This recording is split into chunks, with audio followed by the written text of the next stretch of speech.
Buen día, mis hermanos y hermanas. Una vez más tenemos la oportunidad hermosa de poder vernos por este medio. Hoy, cuando nos disponemos a alabar en esta mañana a nuestro Señor, poder reencontrarnos y aprovechar el tiempo, porque realmente es el momento de que podamos buscar de la presencia de Dios y buscar de su palabra. Damos gracias porque nuestra Iglesia Bendición y Vida, en medio de todas estas circunstancias, pues ha seguido moviéndose, realizando la tarea que el Señor ha puesto en nuestros corazones, y doy gracias a Dios por la vida de nuestro pastor Ender, de nuestro pastor Roger, de nuestro pastor Chucho, quienes en definitiva en cada uno de estos fines de semana hemos dado palabra a la iglesia para poder mantener esa brasa viva entre nosotros. Les recuerdo que cualquiera que no haya visto las prédicas anteriores, como la última que fue el pastor Roger, están disponibles en el canal YouTube de la Iglesia Bendición y Vida, al igual como está esta a su disposición para cuando deseen verla. Bien, hoy vamos a estudiar una porción de la palabra que está en el Antiguo Testamento y vamos a escudriñar un poco en esta historia hermosa para realmente percibir lo que el Señor nos quiere mostrar esta mañana. Vamos a ponerle el tiempo a Dios primeramente para que podamos dar inicio a la lectura de la palabra. Señor, mi Dios bendito, te damos gracias, Padre. Gracias porque una vez más tú has permitido que nos reunamos, que podamos estar desde casa, viéndonos, Señor, oyéndonos y compartiendo en un solo espíritu, mi Señor. Gracias porque tú nos das tu hermosa palabra para que podamos escucharte, Señor, entenderte, recibir lo que tú tienes para nosotros y caminar, Señor, en el sentido que tú quieres que caminemos, que sea realmente de crecimiento, de desarrollo de cada uno de tus hijos en bendición y vida, mi Señor. Gracias te damos por este tiempo, Padre. Te pongo a ti primeramente lo que va a transcurrir en esta mañana, que sea tu Espíritu Santo, Señor, moviendo los corazones, cuidando mi lengua, para que sea tu hermosa palabra solamente la que realmente esté en medio de nosotros esta mañana. Te damos gracias, todo honor y toda gloria sea a ti, en el nombre de Cristo Jesús. Amén. Bien, esta porción que vamos a tratar hoy y que tenemos como una pequeña reflexión, la he denominado abrir zanjas. Bueno, esta porción está, mis queridos hermanos, en Segunda de Reyes, capítulo 3. Segunda de Reyes, capítulo 3, para que todos me puedan acompañar. La voy a leer de mi versión, que es la Biblia textual. Dice la palabra: en el año 18 de Josafat, rey de Judá, Joram ben Acab fue rey sobre Israel en Samaria y reinó 12 años. E hizo lo malo a los ojos de Yahvé, aunque no tanto como su padre y su madre, pues quitó el pilar de Baal que había erigido su padre. Sin embargo, se dio a los pecados de Jeroboam ben Nabat, por lo que hizo pecar a Israel y no se apartó de ellos. Entonces Mesa, rey de Moab, era criador de ovejas y tributaba al rey de Israel la lana de 100,000 corderos y 100,000 carneros lanudos. Pero sucedió que cuando murió Acab, que el rey de Moab se rebeló contra el rey de Israel. Y aquel día el rey Joram salió de Samaria y pasó revista a todo Israel. También fue y envió a decir a Josafat, rey de Judá: el rey de Moab se ha rebelado contra mí. ¿Irás conmigo a la guerra contra Moab? Y respondió: subiré. Yo soy como tú, mi pueblo como tu pueblo, mis caballos como tus caballos. Y añadió: ¿por cuál camino subiremos? Y respondió: el camino del desierto de Edom. Partieron pues el rey de Israel, el rey de Judá y el rey de Edom, e hicieron una marcha de 7 días hasta que no hubo agua para el campamento ni para las bestias que lo seguían. Entonces el rey de Israel dijo: ay, Yahvé ha traído estos 3 reyes para entregarlos en mano de Moab. Pero Josafat preguntó: ¿no hay aquí un profeta de Yahvé para que consultemos a Yahvé por medio de él? Entonces uno de los siervos del rey de Israel respondió y dijo: aquí está Eliseo ben Safat, que vertía agua en manos de Elías. Y Josafat dijo: la palabra de Yahvé está con él. Y el rey de Israel, Josafat y el rey de Edom bajaron a él. Y Eliseo dijo al rey de Israel: ¿qué tengo que ver yo contigo? Vete a los profetas de tu padre y a los profetas de tu madre. Pero el rey de Israel le respondió: no, porque Yahvé ha reunido a estos 3 reyes para entregarlos en manos de Moab. Entonces Eliseo dijo: vive Yahvé Sebaot, ante quien estoy, que si no fuera por respeto a la presencia de Josafat, rey de Judá, no te haría caso ni te miraría. Pero traedme ahora un tañedor. Y sucedió que mientras el tañedor tañía, la mano de Yahvé vino sobre él. Y dijo así Yahvé: haced en este valle muchas zanjas, porque Yahvé dice así: no veréis viento ni veréis lluvia, pero aquel valle se llenará de agua, y beberéis vosotros, vuestro ganado y vuestras bestias. Y si esto es poco a ojos de Yahvé, él entregará también a Moab en vuestras manos. Y les conquistaréis cada ciudad fortificada y cada ciudad escogida, y talaréis todo árbol bueno, y cegaréis toda fuente de agua, y contristaréis con piedras toda tierra fértil. Y sucedió por la mañana, al tiempo de ofrecer el sacrificio matutino, he aquí vinieron aguas por el camino de Edom, y la región se llenó de agua. Y todo Moab escuchó que los reyes subían a luchar contra ellos, y fueron llamados todos los que ceñían cinto en adelante, se emplazaron en la frontera. Cuando se levantaron de madrugada, el sol brillaba sobre las aguas, y los de Moab vieron desde lejos las aguas rojas como la sangre, y dijeron: es sangre. Ciertamente los reyes se han atacado uno a otro, y cada uno ha matado a su compañero. Ahora pues Moab a por el botín.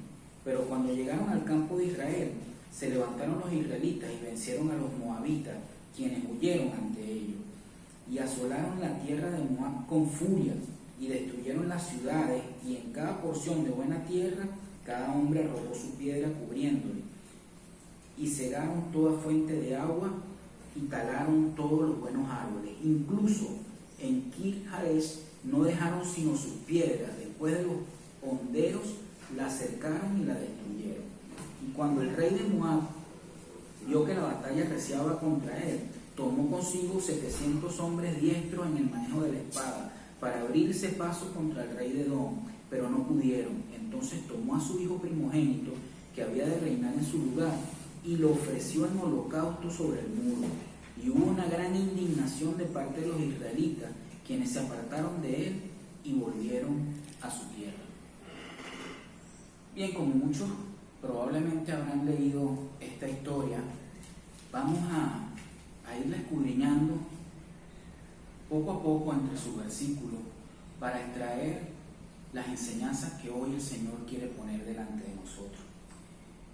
Primeramente, vemos entre los versículos 1 al 3 el establecimiento que ya se tenía del reino separado, del reino del norte, ¿no? Aquí estaban hablando inicialmente de Joram ben Acab, que fue rey sobre Israel en Samaria. En Samaria, y estamos hablando de la parte norte de lo que es Israel hoy. Y reinó 12 años. Este rey fue un rey malo, muy malo, según lo que dice la misma palabra. Sin embargo, no fue tan malo como su padre y su madre, quienes tenían cultos a Baal, tenían erigidos unos monumentos para ofrecer sacrificios y realmente idolatrar a estos falsos dioses.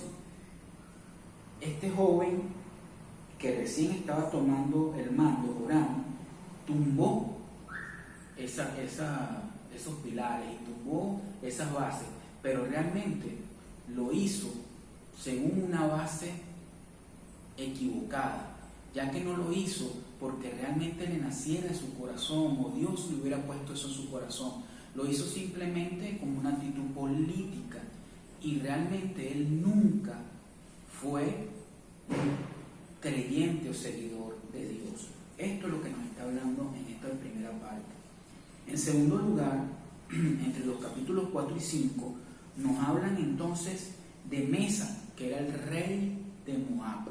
Este rey de Moab era un criador de ovejas y el papá de Joram, rey, como ya dijimos, de esta parte de Samaria, le había establecido a él unos impuestos muy fuertes, ¿no? Donde tenían que dar la lana de 100.000 corderos y 100.000 carneros.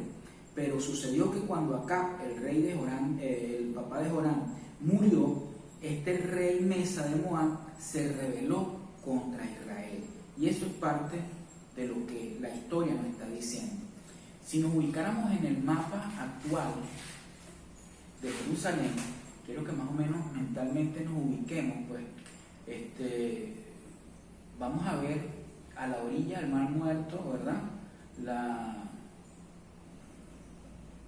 La tira de Gaza o la fronterita de Gaza. Allí vemos todo lo que es realmente el reino de Israel, y vamos a ver que el reino de Israel, que está bien marcado por el mar de Galilea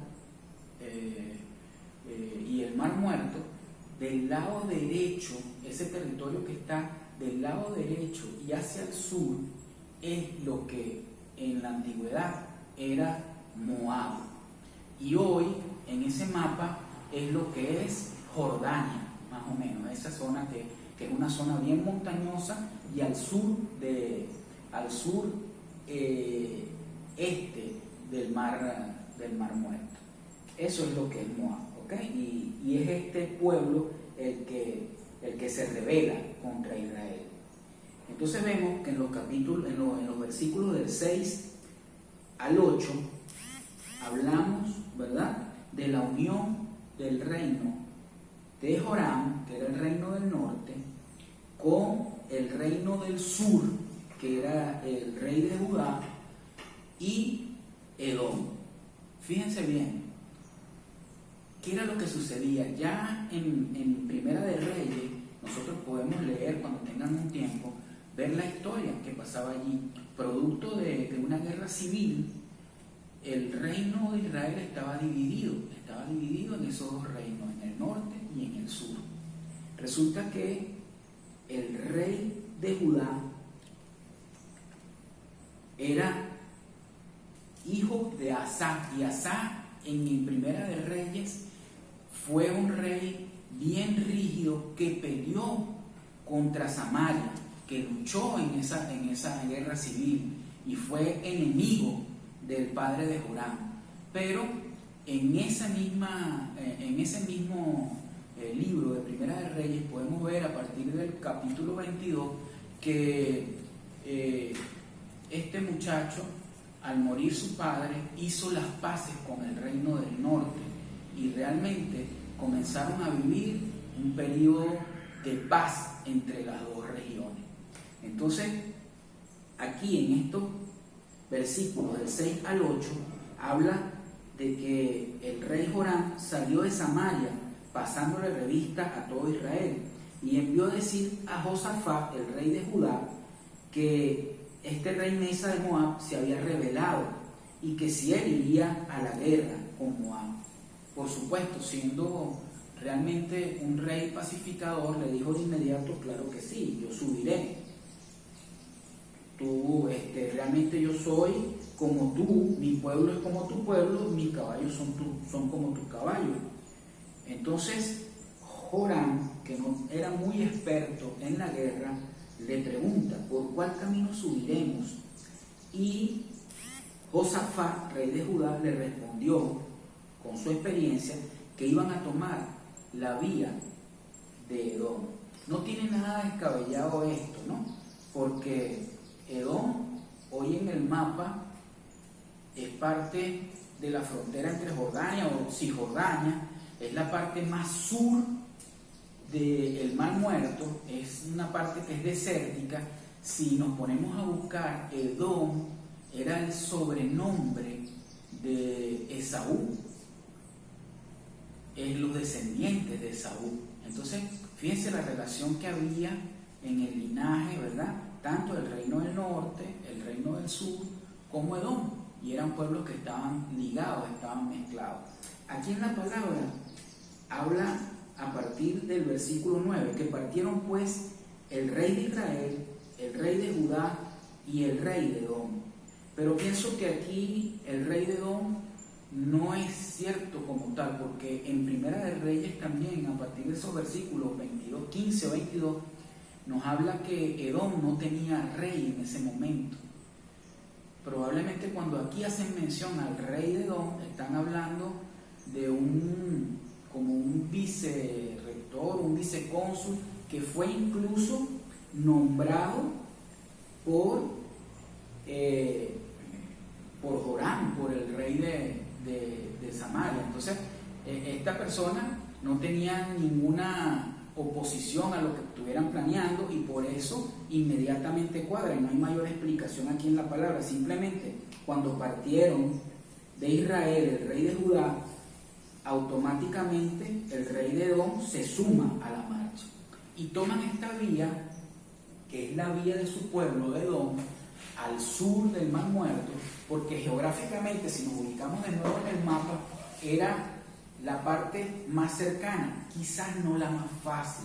¿Por qué? Porque estos territorios, tanto de Edom como Moab, eran en parte montañosos, y en otra parte también Edom era una zona desértica, o sea, era una ruta complicada que se llevaba tiempo, no tanto tiempo como que si le hubieran dado la vuelta al Mar Muerto por el norte, pero era mucho más complicado ir por ahí. Pero también había una conveniencia de haberlo hecho por ese lado, y era el hecho de que ese transitar por allí por el sur, como era una zona más difícil, era casi como una llegada de sorpresa a Moab, que les pudiera dar una ventaja en la batalla, porque realmente nunca se esperaría el rey de Moab que esos pueblos estuvieran entrando para la lucha por ese territorio tan difícil. Entonces, más o menos eso es lo que está planteando la palabra, ¿no?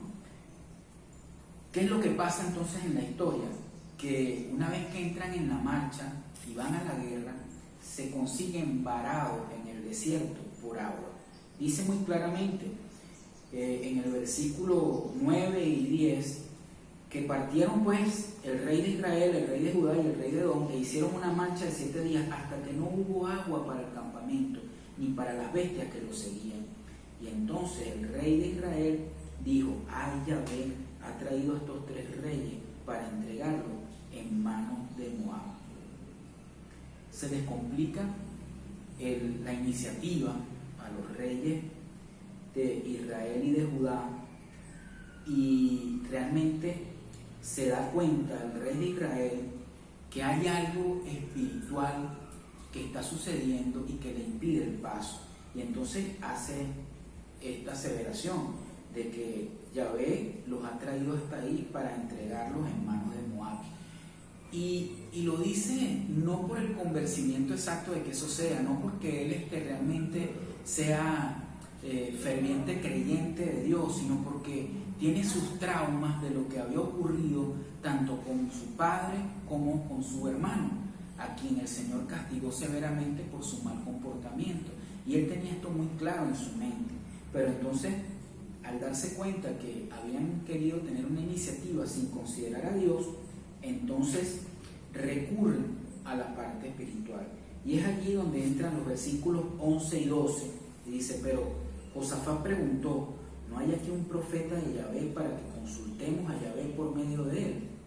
Y esta pregunta realmente es extraña, ¿no? Yo diría que irónica, porque tanto el rey de Israel como el rey de Judá conocían muy bien a Eliseo y sabían de Eliseo, sabían del poder de Eliseo entregado de la mano de Dios, y lo que había hecho Elías antes que él y lo que ya venía haciendo Eliseo a través de Dios. Así que esta es una pregunta que realmente está fuera del lugar.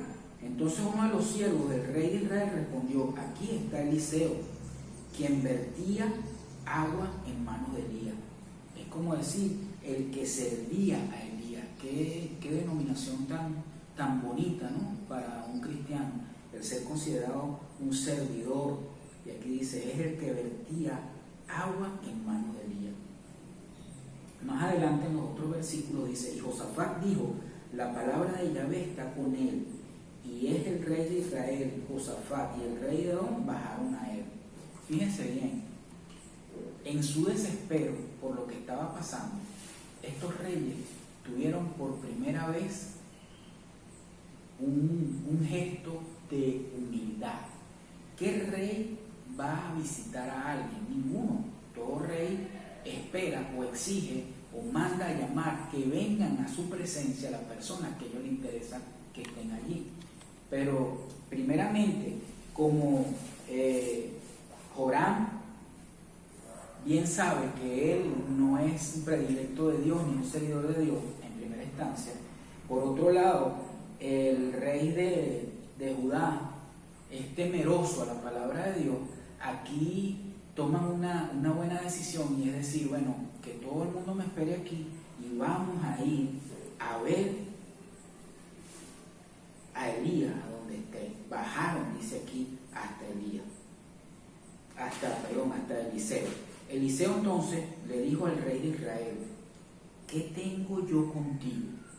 Esta es una frase bien dura, ¿verdad?, que deja ver claramente una división, una separación, una diferencia abismal entre puntos de vista, y es casi como una ofensa, pues, y al final refuerza, vete a los profetas de tu padre, que tenían un dios falso, ¿verdad?, y a los profetas de tu madre y consúltale. O sea, realmente le dio en la cara aquí y le dijo, yo contigo no quiero nada.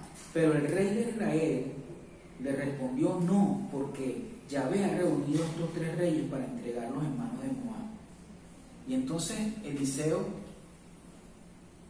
tiene un momento de reflexión y le dice, vive Yahvé Sebaot, el Dios de los ejércitos, ¿verdad?, ante quien estoy, que si no fuera por respeto a la presencia del rey Josafat, rey de Judá, no te haría caso ni te miraría. O sea, realmente porque toma en consideración que Josafat es un rey que adora al Señor y que es obediente al Señor, decide tomar parte en esta consulta a Dios. Pero fíjense, hay un punto importante en el versículo 15 dice, pero él les exigió, traedme ahora un tañedor.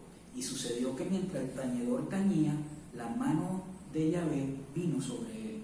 ¿Qué es un tañedor? Un tañedor en ese tiempo es un músico, y es un músico de un instrumento de cuerda, ¿ok? Entonces mandó a traer un músico a su presencia y que comenzara a tañir, que comenzara a tocar.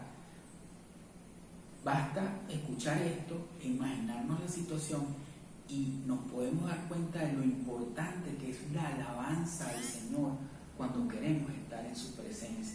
Y es esto lo que hizo Eliseo, pedir unas alabanzas para poder estar de nuevo en sintonía con Dios y poder recibir la instrucción de nuestro Señor. Es importante, ¿no?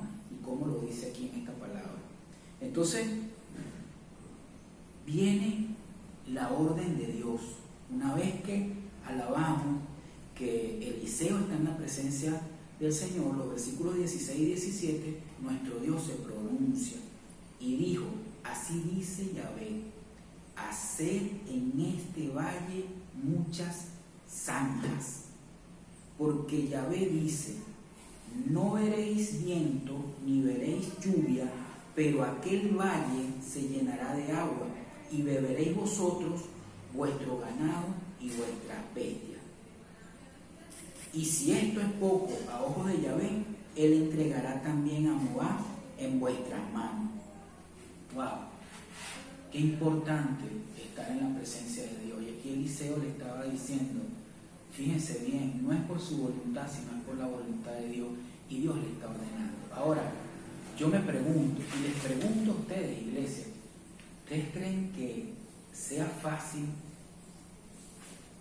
ubicarse en ese momento, que esos reyes, una vez que se devuelven al lugar donde están sus comandantes y donde están sus tropas, y toman a sus comandantes y le dicen, vayan y ordénenle a la tropa a abrir zanjas en el desierto, abrir estanques, dice otra versión, o sea, abrir pozos, pues, en una situación donde está un personal de tropa cansado por un viaje de más de 7 días, agotados por el sol en un desierto, casi deshidratados, que le digan, ahora lo que hay es trabajo duro, no debe ser sencillo para nadie. Y sin embargo, esto es lo que ocurre en esta palabra, y esa es la orden que le da el Señor, ¿no? Incluso el Señor le dice más allá, que no es solo que les va a resolver ese problema que tienen, de esa necesidad, y les va a proveer, sino que les va a entregar en sus manos a Moab. Y le conquistaréis cada ciudad fortificada y cada ciudad escogida, talaréis todo árbol bueno, cegarán toda fuente de agua y contristaréis por piedras toda tierra fértil. Es bien importante, ¿no? Cuando tenemos necesidad y recurrimos a Dios, Dios realmente obra en nuestras vidas de manera más que proporcional a lo que nosotros esperamos. Ellos fueron por agua, pero el Señor aquí le está haciendo una promesa que va mucho más allá de lo que ellos pedían. Entonces, veamos lo que Dios suple en la fe de estos reyes y de este pueblo de Dios. Dice el versículo 20, y sucedió por la mañana, el tiempo de ofrecer el sacrificio matutino, he aquí vinieron aguas por el camino de Edom, y la región se llenó de agua. Increíble.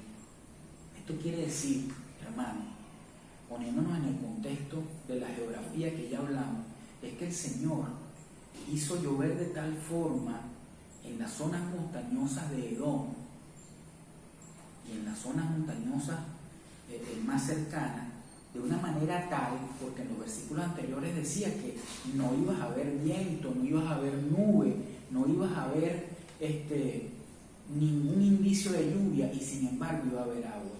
Tuvo que haber hecho llover en esas cabeceras de forma tal que bajaron corrientes de agua de tal forma por esos valles de esa montaña hasta recorrer el territorio desértico donde estaban las tropas varadas. Entonces fíjense bien, qué increíble, ¿no?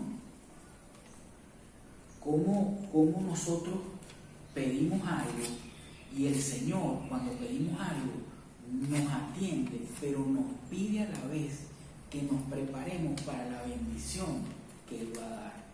Estas personas, con todo lo cansados que estaban, con lo extraño que pudo parecer la orden que les dio Eliseo, quizás con lo ilógico que le debe haber parecido esa orden que le estaba dando, fueron obedientes y atendieron el llamado de Dios y abrieron zanja. Eso es lo que nos está llamando en estos tiempos, mis queridos hermanos, a nosotros, como piedras vivas de bendición y vida, que abramos zanja en medio de las situaciones que ocurren, que hagamos lo que debemos hacer, que son los pasos de fe para poder recibir bendiciones.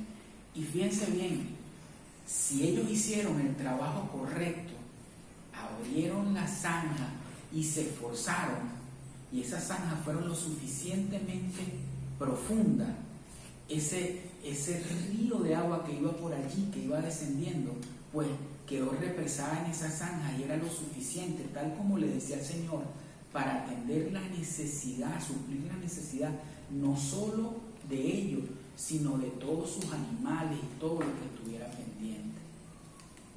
Qué cosa más hermosa. Y es que para que el Señor nos dé su respuesta y sus bendiciones, siempre nos pone a que hagamos algo, que demos un paso adelante para poder estar preparados para ese algo. Y no solo eso, podemos también ver que el Señor no pide nada imposible, porque hacer zanjas quizás era ilógico por la situación en que estaba esta tropa, quizás era rudo porque estaban sedientos, estaban cansados, estaban sudorosos, estaban debajo de un desierto, pero no era imposible. Y eso es lo que hace el Señor. El Señor nos pide un esfuerzo que no es imposible, pero que es necesario para prepararnos para las bendiciones que Él va a dar. Y además, vean cómo completa la bendición. Y dice que en el versículo 20, sucedió que por la mañana, el tiempo de ofrecer el sacrificio matutino, he aquí, vieron aguas por el camino de Edom y la región se llenó de agua. Y todo Moab escuchó que los reyes subían a luchar contra ellos, y fueron llamados todos los que ceñían cinto en adelante y emplazaron en la frontera. Cuando se levantaron en la madrugada y el sol brillaba sobre las aguas, los de Moab vieron desde lejos las aguas rojas como sangre. Fíjense lo que Dios estaba haciendo. No solo estaba supliendo la necesidad básica que tenía su tropa y su pueblo, sino que les hacía ver a sus enemigos que esto que veían desde lejos no era agua, sino que era sangre. Y lo primero que se les puso en el pensamiento a los moabitas era que ciertamente los reyes en ese espacio, en ese lugar, al final habían entrado en discusión y habían peleado entre ellos y se habían matado. Entonces, una vez ellos percibiendo esto en su mente, que se lo había puesto Dios, salieron desaforados, y dice el final del versículo 23, dijeron: ahora Moab, a por el botín, o sea, vamos a correr y vamos a recoger lo que quedó allí de esa lucha feroz donde murieron todos. Me imagino, ¿verdad?, que en unas personas que deberían estar preparadas para la guerra, al percibir esa situación como de que, bueno, vamos a recoger un botín, no fueron prestos y no se fueron lo suficientemente preparados como para luchar, porque ellos pensaban que iban a conseguir era gente muerta y restos de botín. O sea que muchos se irían sin sus espadas, o si irían con las espadas no irían con el equipo suficiente para luchar la guerra. O sea, simplemente como estaban salieron corriendo a ver qué sucedía. Y decían: es sangre, ciertamente los reyes se han atacado unos a otros y cada uno se ha matado a su compañero. Ahora pues vamos por el botín. Pero dice el versículo 24 que cuando llegaron al campo donde estaba Israel, se levantaron los israelitas y vencieron a los moabitas, quienes huyeron de ellos. El Señor suple y es Yahvé Sebaot, el Señor de los ejércitos. O sea, no solo suplió la necesidad de agua, sino que dictaminó el final de los moabitas delante de su pueblo, colocándoselos en bandeja con esta situación. Y de allí se levantaron, destruyeron las ciudades en cada porción de buena tierra, cada hombre arrojó su piedra cubriéndola y cegaron toda fuente de agua y talaron todos los buenos árboles, incluso no dejaron sino piedras, pues, de todo esto por donde pasaron. Y resulta, para cerrar esta hermosa historia, que cuando el rey de Moab se dio que esa batalla arreciaba y que la tenían realmente perdida por las malas decisiones que habían tomado y lo que había sucedido, lo que le tocó por alternativa fue tomar a su hijo primogénito y aquel que estaba prometido para reinar en su lugar, y lo ofreció en holocausto a sus dioses. Es decir, a los dioses que adoraban los moabitas les gustaban los sacrificios, según ellos, los sacrificios de personas. Y bueno, tomó la decisión de, en medio de la persecución de lo que estaba pasando, sacrificar a su hijo, como para decirle a su pueblo: yo estoy dispuesto a llegar hasta lo último en esta guerra. Pero fue tan abominable ese hecho a la vista de los israelitas, que dice el final final del versículo 27, que hubo una gran indignación de parte de ellos, quienes se apartaron de él y volvieron a su tierra. Es decir, de una gran victoria, al final se fueron contentos por su victoria, pero dejaron a este rey allí en medio de la abominación que estaba haciendo, porque realmente estaba perdido y habían acabado con todo. Fíjense,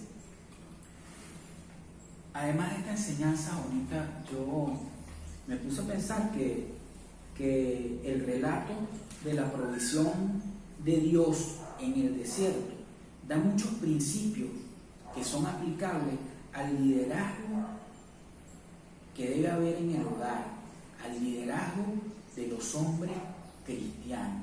Y quiero que lo vayamos viendo, lo vamos asociando con la palabra que leímos, ¿no? Inicialmente, al igual que cavar zanjas o abrir estanques, el liderazgo en el hogar es un trabajo duro. Al igual que cavar zanjas, el liderazgo significa no aceptar el estado de sequedad o de desierto que hay en nuestras vidas. Al igual que cavar zanjas, el trabajo del liderazgo a menudo se siente como un trabajo sin recompensa. Al igual que cavar zanjas, el trabajo del liderazgo a menudo parece poco impresionante o nada espectacular. Además, al igual que cavar zanjas, el trabajo del liderazgo en nuestro hogar será siempre criticado y cuestionado, a veces desde adentro, desde nuestro propio hogar, otras veces desde fuera. Pero, y de acuerdo a esta enseñanza de este relato de la provisión de Dios en el desierto, al igual que cavar zanjas, el trabajo del liderazgo viene de la revelación de Dios. Al igual que cavar zanjas, el liderazgo no sirve de nada sin el respaldo de Dios, sin el milagro que Dios hace en nuestras vidas. Y en definitiva, al igual que cavar zanjas, el liderazgo es bendecido más allá de nuestras expectativas razonables. Amados hermanos, en esta mañana reflexionemos de lo que Dios nos está mostrando en esta hermosa porción que podemos aplicar en nuestras vidas. Hoy más que nunca, nuestro Señor está llamando a líderes cristianos que estemos en los lugares necesarios en nuestra sociedad, en donde podamos tomar decisiones, en medio del sistema político, en las áreas de salud, de ciencia, de cultura.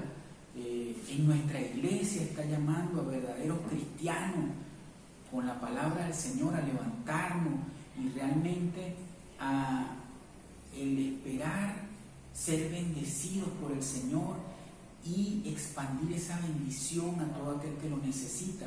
Pero hoy más que nunca el Señor espera, quiere y necesita a esos líderes en cada hogar que puedan levantar familias sanas, familias cristianas que conozcan de la palabra de Dios, que lleven el evangelio del Señor, que realmente alaben desde su hogar y estén seguros de esa provisión hermosa y de esa bendición que nos va a dar Dios, y que puedan ser realmente de testimonio, sal y luz para esta sociedad en medio de todas estas circunstancias que estamos viviendo. Sea en cada uno de nosotros, Señor, que el Espíritu Santo nos mueva a querer ser hombres de nuestra iglesia, bendición y vida, líderes como los que quiere Dios. Demos gracias a Dios por la palabra. Señor, mi Dios bendito, te damos gracias en esta mañana por la palabra tan hermosa que tú nos has brindado, Padre, que realmente sea de edificación en nuestras vidas, que pueda pasar de nuestras mentes a nuestro corazón y de nuestro corazón a nuestro andar diario, mi Señor, para que realmente podamos hacer lo que es verdaderamente tu voluntad y poder afrontar cada situación, cada circunstancia, teniendo presente que nosotros no somos realmente nada espectacular, no somos nadie, pero somos hijos del Todopoderoso, de aquel que va delante de nosotros y que nos indica que abramos zanja porque Él nos va a llenar de bendiciones y de provisión. Lo ponemos en tus manos en nombre de Cristo Jesús.